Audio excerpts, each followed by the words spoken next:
An idea can change your life. చేనేతకు చేదోడు వస్త్రాలపై ప్రత్యేక లోగో, క్యూఆర్ కోడ్ ముద్రణ. తెలంగాణ చేనేత వస్త్రాల నాణ్యత ప్రమాణాలను తయారు చేయించి వాటిపై ప్రత్యేక లోగోను ముద్రించి కార్మికులకు ఉపాధి ప్రోత్సాహకం అందించేందుకు ప్రభుత్వం నేతన్నకు భరోసా పథకాన్ని ప్రారంభిస్తోంది. 48 కోట్లతో 40,000 మంది చేనేత వృత్తి అనుబంధ కార్మికులకు లబ్ధి చేకూరనుంది.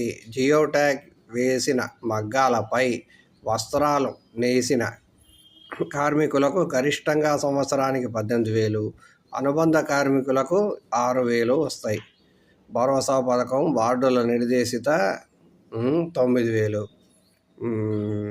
మొదటి విడతలో 50%. వస్త్రాలపై Telangana handlooms, textiles, Telangana authentic weaves పేరిట ప్రత్యేక లోగో, క్యూఆర్ కోడ్ ముద్రిస్తారు. దాన్ని స్కాన్ చేస్తే ఎక్కడ తయారైంది, నాణ్యత ప్రమాణాలు, నేసిన కార్మికుని పేరు వంటి వివరాలు కొనుగోలుదారు తెలుసుకోవచ్చు.